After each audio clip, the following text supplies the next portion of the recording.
Doctor గారు నమస్తే. నా పేరు సరదా సురేష్. సరదా సురేష్ గారు చెప్పండి, ఏంటి సమస్య? 10 రోజుల నుంచి విపరీతమైన పంటిపోటండి. అస్సలు తట్టుకోలేకపోతున్నాను. ఓకే, పదండి ఒక ఎక్స్‌రే తీసి చూద్దాం. సరదా సురేష్ గారు, మీ పన్ను బాగా ఇన్ఫెక్ట్ అయింది. రూట్ కెనాల్ ట్రీట్మెంట్ చేయించుకోవాలండి మీరు. అబ్బో! డాక్టర్ గారు ప్రస్తుతానికి సరదాగా ఏదైనా యాంటీబయాటిక్ పెయిన్ కిల్లర్ ఇచ్చేసేయండి. నేను మళ్ళీ ప్లాన్ చేసుకొని వస్తాను. ఓహ్! యాంటీబయాటిక్ అండ్ పెయిన్ కిల్లర్ వేసుకుంటే సరిపోతుందా సరదా సురేష్ గారు? నాకేం తెలుసు డాక్టర్ గారు. మీరే డాక్టర్ కదా, మీరే చెప్పాలి. మీరే అన్నారుగా యాంటీబయాటిక్ పెయిన్ కిల్లర్ ఇచ్చేయమని.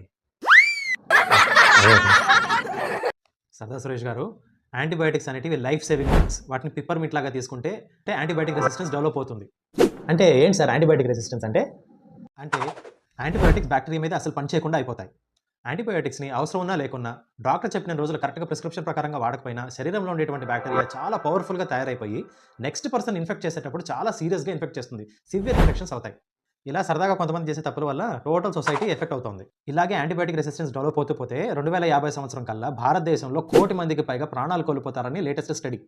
1,00,00,000 మందా? డాక్టర్ గారు మనం సరదాగా చేసే పని ఇంత సీరియస్ ప్రాబ్లమ్‌కి దారితీస్తుందని తెలియక నేను యాంటీబయాటిక్ ఇచ్చేయమని అడిగాను. ఇప్పటి నుంచి అవసరం అయితేనే డాక్టర్స్ ఇస్తేనే యాంటీబయాటిక్స్ వేసుకుంటాను. లేకుంటే వేసుకోను. మీరు ట్రీట్మెంట్ స్టార్ట్ చేసేసేయండి. నేను ఏదో ఒక రకంగా డబ్బులు అడ్జస్ట్ చేసుకుంటాను. That's good.